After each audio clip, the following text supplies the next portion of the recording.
What's going on, everyone? JR the Star here, man. After 5 years, the wait is officially over. Kendrick Lamar has officially released his album, Mr. Morale, and The Big Steppers, and I'm here for it. I feel like when you're a GOAT artist like Kendrick of such high caliber, you can go 3, 4, even 5 years without releasing an album and still be relevant and on top, just like he did. When he released his album, it kind of turned a lot of heads and was very controversial to a lot of people because he talked about stuff that many people are uncomfortable with, such as cheating, homophobia, transphobia, and a lot of real life issues that people face. And I'm basically just going to highlight some key songs that I thought were interesting and the background stories behind them. Now, the first song was Mother I Sober, and in the song, he basically talked about his sex addiction and him cheating on his fiance, which is something that people go through on a daily basis. Infidelity, and it's common, even though it shouldn't be, but it is. Lyrics from the song went, I was never high, I was never drunk, never out my mind, I need control. They handed me some smoke, but I still declined. I did a sober sin with myself. I went through all emotions, no dependence except for one. Let me bring you closer, intoxicated this lustful nature that I failed to mention insecurities I project. Sleeping with other women, Whitney's hurt. The purest soul I know, I found in the kitchen asking God, where did I lose myself and can I be forgiven? Broke me down, she looked me in my eyes. Is there an addiction? I said no, but this time I lied. I knew that I couldn't fix it. Pure soul, even in her pain, know she cared for me. Gave me a number, she said she recommended some therapy. Whew, man. This guy Kendrick is spitting some bars. But in this passage, you can see he's talking about his wife, Whitney, who he mentioned, or his fiance. I don't know what the status is right now. Basically trying to get him some help regarding his sex addiction and infidelity. Obviously cheating on her. I know they do have a family, of course, so they obviously worked out these issues. But Kendrick Lamar, I feel like one of those artists who kind of wear his heart on his sleeve. Like, he's out here saying how he really feels, letting people show and know that he's human. He might have all this money and like coming from nothing, but he's still a relatable rapper, and that's what a lot of people need to hear. People need to hear people with big influences talking about stuff that regular people face to stay relevant, and that's what he's doing. Like, he's talking about real life issues, and he's not a backpack rapper, of course, but he definitely has some of those characteristics that are good things, of course, because people want to be relatable. People want to feel like people understand them, and that's the type of music that gets people going. It's obviously tough to see infidelity, but if he's being so out with it, he's obviously gotten over it, or at least just wants to express it to the general public. He's not really that much person who's on social media, so when it comes to other stuff, you don't really know. But with him coming out with the album, him telling the story, it must mean something to him, or it must be something that he wants other people to know, as he did. Now, when it comes to another song that stood out to me was We Cry Later, and this was Kendrick Lamar, of course, with Taylor Page. And this song was a bit weird to me. It was basically a dialogue back and forth. It sounded like a toxic couple just arguing, man. Like, toxic couple just arguing.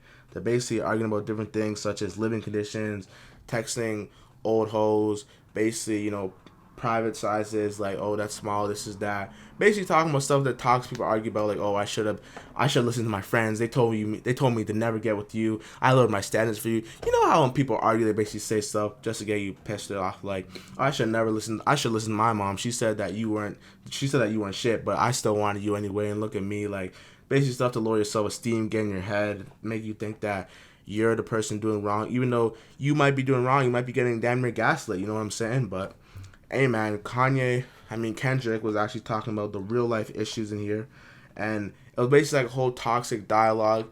And I got something I want to read from the song. Wasting my time, energy trying to be good to you. Lost friends, family gain more enemies because of you. Bitches staring at me in Zara, hoes scratching my cars up. Should have followed my mind in '09 and just moved to Georgia. Oh, what? That's my fault now? Is you power tripping or guilt tripping? Okay, I held your ass down. You kept me down. That's a big difference. Stress myself trying to figure out why I'm not good enough. Going to church, praying for you, searching for good in us. Now, this seems like a couple dialogue, man. Like I said before, when couples tend to argue about stuff like, living conditions, that I'm doing this for you, we're not really making money. Basically stuff that leads to stress in a relationship, because if you don't have money, you can't go out, you can't live properly, and it's going to lead to tension in your relationship. I'm just saying how it is, man. Like, it's just the truth. And basically, yeah, like, he's talking about different things. This girl, Taylor Page, I'm gonna be honest, it's the first time I've heard her, but she had a really good dialogue in the song, and she basically, I felt like I was in the room listening to them argue. Like, I'm not gonna hold you. When Kendrick Lamar and Taylor Page are doing the dialogue in the song, We Cry Together, I felt like I was in the room listening to these guys argue. I felt like that one friend who was out there third wheeling listening to them argue. Like, it was that realistic and that good. And it was very, vocal and letting them know how you feel.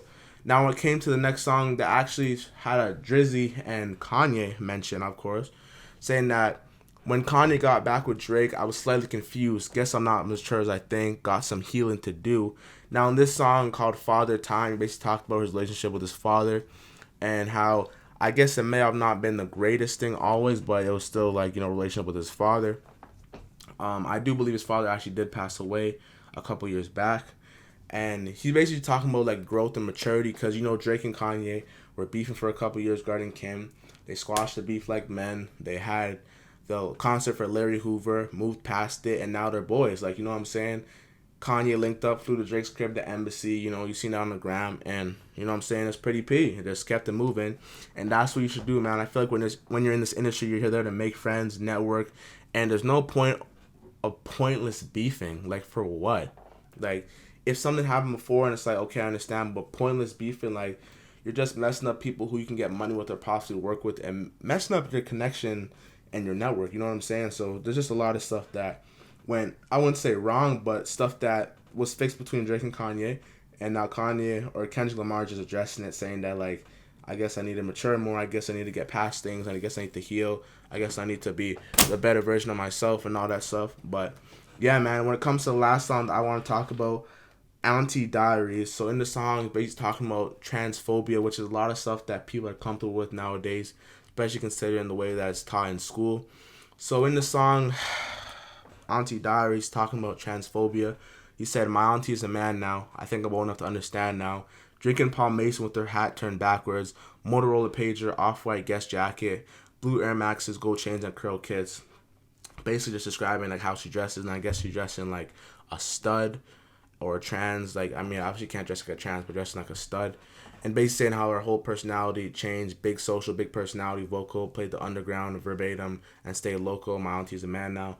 Basically going on to just, describe who she is and like how she dresses and like how they used to be close. And I'm pretty sure they still are close, but it was just a bit of a weird change.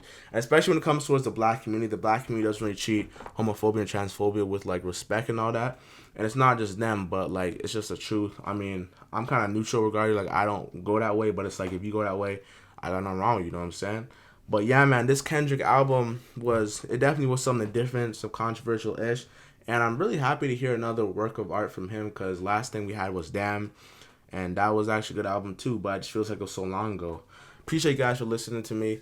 If you guys want to hear more, hit the subscribe button, man. We're going up from here. DSG, the Star Gang. Love y'all, man.